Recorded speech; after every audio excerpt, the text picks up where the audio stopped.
It was our anniversary that day. But my husband, Harry, didn't come home until the morning because he said he was busy with work. Spending our anniversary alone was a first for me. I ate the cold cake I had prepared, cutting it into small pieces while watching a lively variety show. Maybe he's cheating. With that thought, the cake I brought to my mouth tasted like sand. If he really is cheating, I couldn't quite tell if I was supposed to feel sad or angry. After supporting each other for so long, to think of betrayal just as we were starting a new chapter of our lives together, I wondered what kind of feelings I should harbor. One thing was for sure, what is Harry thinking at his age? If he is cheating, I'll definitely make him regret it. Alone in the quiet night, I stared at the half-eaten cake and made up my mind. Looking for something that could be definitive proof of his infidelity, I rummaged through Harry's room and saw several documents sticking out from the bookshelf. Casually pulling a few out, I found something unexpected. A divorce paper, and this is. What I found was a divorce form and a marriage form, only filled out with Harry's name. I almost tore up those two papers in the moment, but quickly calmed myself down. I will never forgive you. I'll make sure you regret what you've done. My name is Emily. 23 years ago, when I gave birth to my son, I was young and had planned to go back to work after some of the early childcare, but my husband, Harry, didn't support the idea of me resuming work. In Harry's view, it was ingrained that men should work outside and women should take care of the home. It would be a lie to say I had no desire to be a stay-at-home mom at the time, so I accepted his suggestion and quit my job. My son's name is Leon. Living up to his strong name, Leon grew into a kind and sturdy young man. He graduated from the university he wished to attend and secured a job, which was a relief to me. Once Leon moved out to live on his own, our home became a place that evoked a mix of loneliness and a sort of happiness at sudden moments. I usually sit on the sofa where Leon used to sit and read a book. I read mystery novels that I couldn't concentrate on when I was busy, and when I tire of reading, I close my eyes and sink deep into the sofa. The curtains, left open, flutter in the gentle breeze, carrying a faint scent of osmanthus. Ah, it's that season again. It was around this time of the year that I married Harry. The autumn is starting, isn't it? In the quiet living room, I find myself smiling at no one in particular. One holiday, I was cleaning the entrance early in the morning. The air was crisp and getting a bit cold, but because I was still dressed for summer, I ended up feeling quite chilled. When I returned inside, Harry was about to close the bathroom door in his pajamas, so I asked quickly, "Is bread okay for breakfast?" To which he responded with an ambiguous, "Oh." I placed the sliced bread on the cutting board, topped it with divided ham and cheese, and threw it into the toaster. Just as I put the kettle on the stovetop, Harry's phone, left on the dining table, suddenly started vibrating without any warning. Buzz, buzz, buzz. The phone persisted, as if calling out to its owner. I wasn't particularly concerned as I took the toast, now lightly browned, out of the toaster and laid it on the plates at the table. The phone was still ringing. Its screen was turned down, and I didn't feel like looking at it, though I couldn't rule out it being a work call. After a while, the ringing stopped, and at the same time, Harry came back from the bathroom and began washing his hands in the kitchen, which I immediately admonished. "Hey, don't wash your hands in the kitchen." Huh? Oh, oh, Harry seemed groggy and barely coherent in the conversation, drying his hands on his pajama shirt before taking his seat. I handed him the morning paper I had retrieved from the mailbox while cleaning the entrance earlier. Harry cracked a smile and said, "Thank you." I've always liked his appreciation for these little things. Then I took my seat and sipped my steaming hot coffee. By the way, your phone was ringing non-stop earlier. Who was it from? huh? Harry quickly closed the newspaper he was spreading and glanced swiftly at the phone screen he had placed face down on the table. Then, with a panicked look, he said to me, Hey, you didn't look at my phone, did you? "Huh? No, but who was it from?" Who? I'm in the middle of an important work discussion. There's some info I'd rather keep private. Harry said that with a slightly annoyed expression as he quickly stuffed toast into his mouth, and he retreated to his room without much attention to the newspaper. Why is he angry, I wonder? As I pondered, placing the dishes in the sink, my phone rang. I picked up my continuously charging phone from the kitchen corner, carefully unplugged it, and held it to my ear. The call was from my son, Leon. "What's up?" I asked, and Leon replied, "Just checking if you're okay." I could imagine him blushing over the phone. Isn't he supposed to have a girlfriend instead of calling his mom on a holiday morning?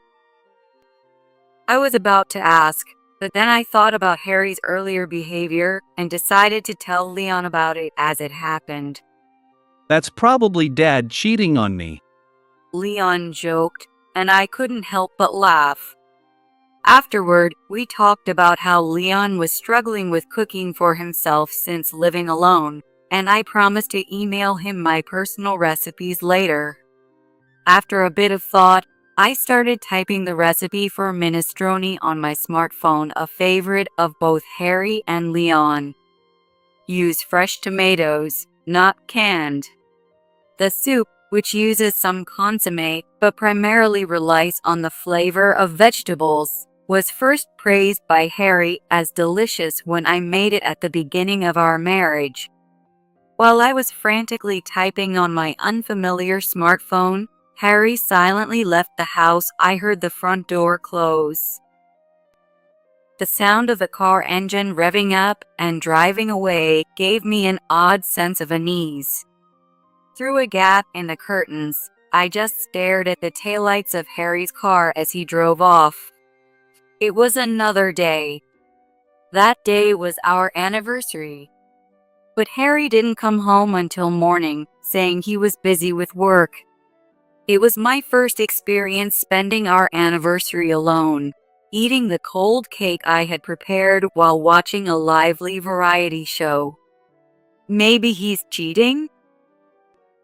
With that thought, the cake I tasted felt like sand. If he really was cheating, I wasn't sure whether to feel sad or angry. Having supported each other for so long, and just as we were about to start a new life, just the two of us, what feelings should I harbor if this was indeed betrayal? One thing was certain: what was Harry thinking at his age?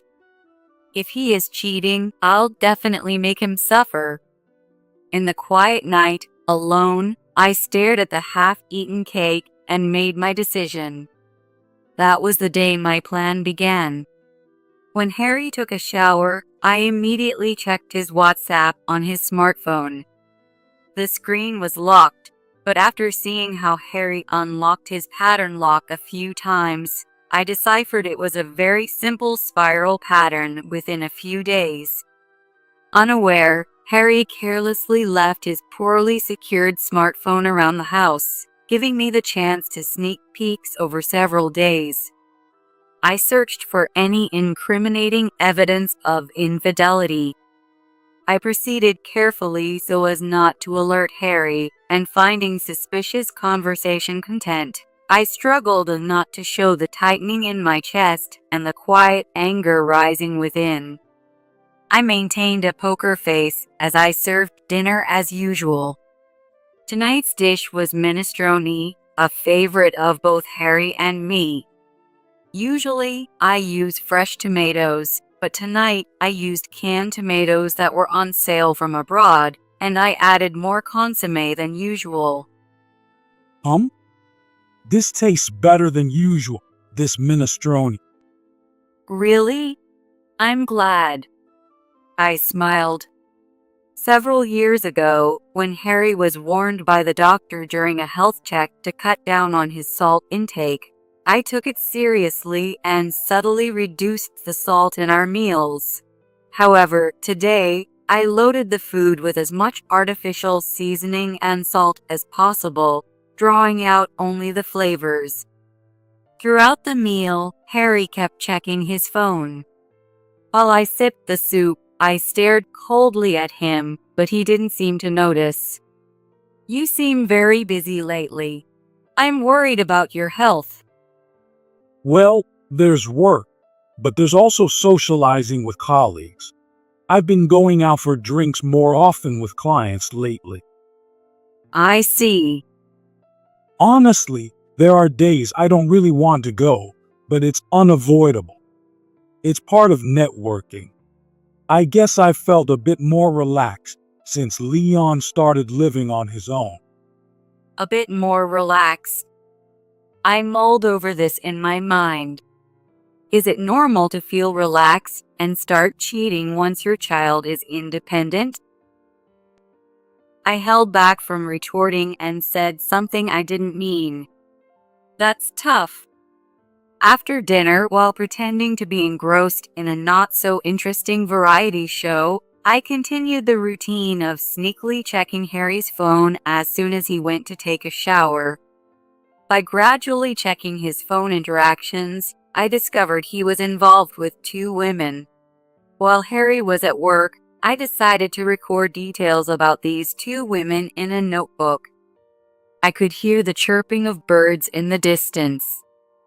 On a Wednesday, under a clear blue sky, I sat pondering, clicking my pen repeatedly. One of Harry's affairs, a woman named Marissa, appeared to be the receptionist at a business partner's company. Some of their messages were genuinely work-related, but given the frequency of Harry's messages, she seemed to be the main affair. Marissa is 27 years old. Considering Harry is 51, I wondered if he was genuinely taken seriously by her, and it even felt pathetic. Yet, the image of Harry leering at a young woman who could be his daughter made my skin crawl with disgust. The other woman, recently met, named Lydia, seemed to have met Harry while out drinking with colleagues. She is a divorced woman who contacts Harry excessively often, sending messages and calls incessantly without waiting for his reply, which I found quite bothersome. Harry seemed to want to end things with Lydia, but it appeared he couldn't manage to break it off cleanly, and their exchanges were filled with confusion. As I was searching for something decisive to prove his infidelity, I rummaged through Harry's room. Casually pulling out a few papers from the bookshelf, I found something unexpected.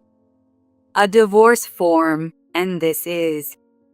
What I found were a divorce form and a marriage registration form filled out only with Harry's name.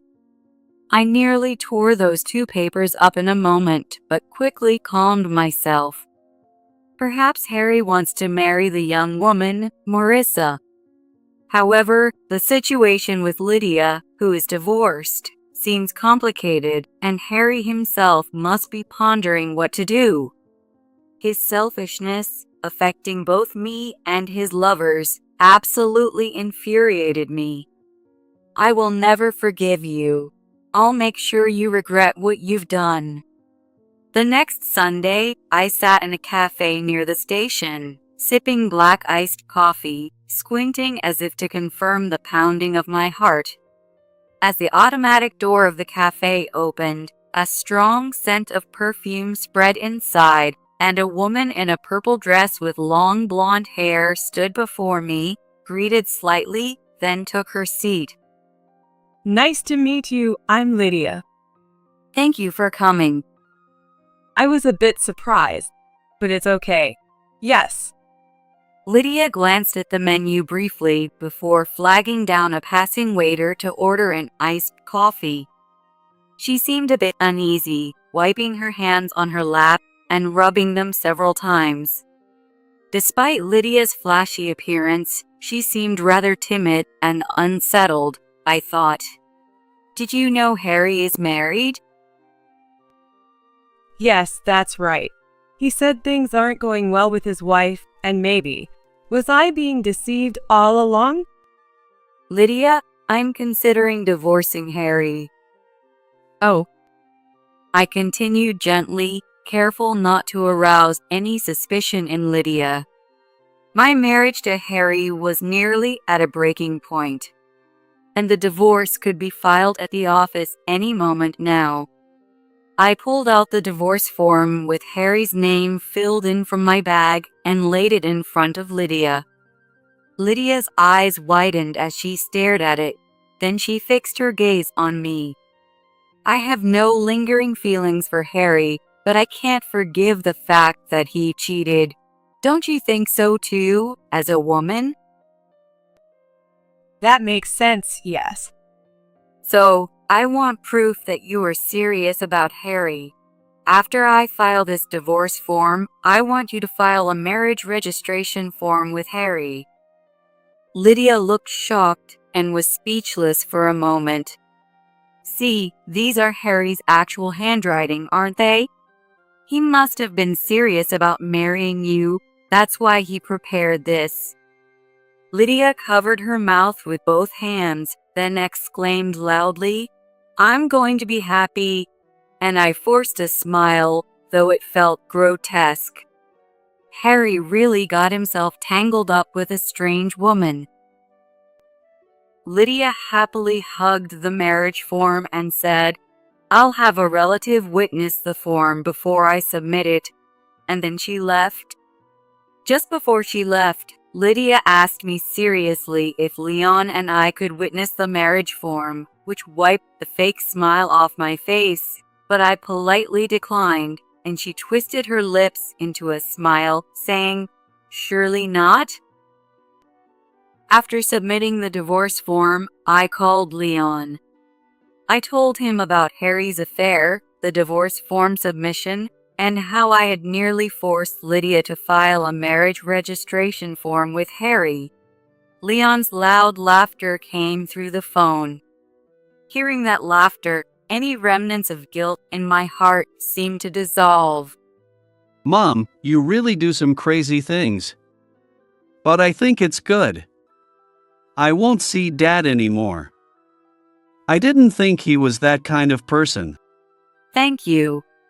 Hearing your voice made me feel relieved. Is there anything I can do? I'm here to help if there's anything. I declined his offer and thanked Leon, then hung up and decided to take the train back to my parents' house. When I arrived home after transferring trains, my elderly parents greeted me with surprised faces. My father, who had retired, had taken up gardening near our house, and unbeknownst to me, it had grown significantly, with a large container of vegetables like those used by wholesalers placed in front of our house. When things had settled down, my parents served coffee, and I began to tell them everything and discussed what to do next. At first, my parents were very upset and couldn't believe Harry had cheated, but eventually they accepted the situation and suggested concrete plans like moving back home to live with them. My father, with a calm expression, said, Leon is no longer a child, Emily. You should do what you feel is right. And I was happy that he agreed I could live at their home. A few days later, Harry contacted me after finishing an overnight job. I had already verified with his workplace that this overnight job was a lie, and he was probably staying at the younger mistress, Marissa's house. When Harry returned home to find nobody there, he called me, puzzled. The house isn't clean, and the laundry is still hanging. What's going on? Oh, I called your office, and they said you were on leave. I thought maybe you were cheating somewhere. What? Hey, what are you talking about? I spat back, knowing everything, and told him about all that had happened. From the other end of the phone, I could visualize Harry's agitation. My mother, realizing I was on the phone with Harry, stopped cooking and looked worried, so I smiled reassuringly at her, though she grimaced in difficulty. Anyway, why don't you come home? Let's talk. Suddenly talking about divorce. I don't understand. That's true. When unexpected things unfold surprisingly fast, anyone would be confused and flustered, and then feel choked up. If you hadn't betrayed me, I could have lived without ever knowing this feeling. Year after year, as we endured the hot summer and began to feel a hint of coolness, the scent of osmanthus wafting from nowhere reminded me of Harry and my anniversary. We started living together with the beginning of fall, but this year it seems to have become the season of endings. I find myself thinking these romantic thoughts. Anyway, come back home. We'll talk then. It's all right. Not understanding what he meant by, "It's all right," I couldn't help but chuckle wryly. Without hesitation, I started making the next arrangements by contacting Harry's two mistresses. Then, next Sunday, there was Lydia, Harry, Marissa, and me. An unusual scene unfolded with the four of us sitting around a table. I had lured Lydia to our home under the pretext of discussing the division of assets when I divorced Harry. As for Marissa, I had never contacted her before, so I used the number I took from Harry's phone to say directly, "I'm Harry's wife. There's something we need to discuss. Can you come over to our house?" Lydia, sitting next to Marissa, seemed distracted by her presence and greeted her tentatively with, "Nice to meet you." Marissa, understanding why she was there, kept her lips tight and looked down. Being the youngest there, Marissa nervously gripped the thin lace cardigan she was wearing. It was a pleasantly sunny autumn day, not cold, but Marissa rubbed her arms over the cardigan several times. "I'll just get straight to the point, Marissa, Lydia. You two have been having an affair with my husband, right?" Lydia, with her flamboyant makeup, widened her eyes and glanced at Marissa. Harry, looking pale and being as quiet as a mouse, kept his head down and stared at the grain of the table. "So, the thing is, he deceived both of you about divorcing someday to remarry. Both of you simultaneously." Neither Lydia nor Marissa knew that the other was also Harry's mistress until they were gathered here. Marissa, likely expecting to push me towards divorce, was shocked to find not only another mistress but that Harry had already filed a marriage registration with Lydia. What? You're already divorced from your wife and married to someone else? Wait a minute. What's going on? You were cheating with someone else too? Wait. Don't all talk at once. My head's about to explode. Let's just calm down for a moment. Emily, get everyone something to drink. "What? I'm not your wife anymore? You make it yourself." Stunned by my response, Harry clutched his chest and grimaced in pain. After a few seconds, he began apologizing profusely with his forehead touching the living room floor. What's the point of such a cheap apology? I'm sorry. I'm really sorry. I'm kind of over it, but you'll still have to pay a decent amount of alimony. Ah, know that. I smiled and continued. I'll also be claiming damages from you, Marissa, and Lydia. Of course, I've already consulted a lawyer, and if you two decide to sue Harry for damages, that's your business and doesn't involve me. Afterward, Marissa coldly berated him, and Lydia looked around, unsure of what to do, restless in her actions. So the story about his wife cheating and being close to divorce was a lie too. Know that. To think I shared such a boring man and such boring moments. Marissa cradled her head in self-mockery and sighed softly. From a distance, I observed Harry and the others, thinking how ugly it all was. There were still things I needed to do. I felt that my life would not be pleasant unless I properly demanded damages from Harry and his mistresses. Marissa, perhaps indifferent by then, readily agreed to the compensation claims facilitated through the lawyer. Marissa, as she declared, also demanded alimony from Harry, who until the end hoped I would agree to a reduction in the claim, but I insisted on full payment without mercy. Harry decided to sell the house he owned based on Lydia's suggestion and use the proceeds for the payment. This way, Harry managed to prepare the alimony but lost his place to live and had to move to Lydia's parents' house. Although the marriage registration with Lydia was submitted without his consent, if he were to revoke this as well, he risked Lydia demanding alimony, and it seemed Harry no longer had the financial leeway for that. I later heard from relatives that since living with Lydia's parents, Harry had been under considerable restraint.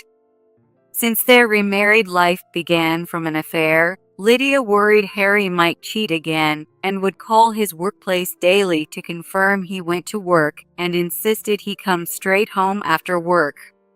Moreover, her family home is in a very rural area, lacking even street lights and corner stores along the way home from the station. On weekends, Harry was used to fix up the old family home and was exploited by his elderly in-laws, completely losing his freedom. It was rather pitiful that Harry wasn't even allowed to have a smartphone, and he was only given the bare minimum pocket money. Marissa and I completely cut ties with Harry and each returned to our own lives. Since Marissa was a business contact of Harry's, the affair became a rumor at his workplace too, and I heard through the grapevine that he was feeling isolated there. But all that was no longer my concern. I was now relaxing back at my parents' home, helping with the farm work. Before I was married, I used to help my father with his hobby of gardening, and now we were producing enough to sell to the local supermarket, keeping me busy and fulfilled. Occasionally, Leon visits home. On some evenings, we dine together, and I decided to make minestrone. Using the tomatoes my parents harvested at the end of summer before they spoiled, throwing them into a large pot. "You make such sophisticated dishes," my mother remarked curiously as she watched me cook, but I assured her with a smile, "I'm sure you'll like it." I laid the finished dish on the table, and seeing everyone enjoy it made me smile uncontrollably. The soup, low in salt, but rich in vegetable flavors, might not have been the most stimulating, but it felt like it gently merged into our bodies.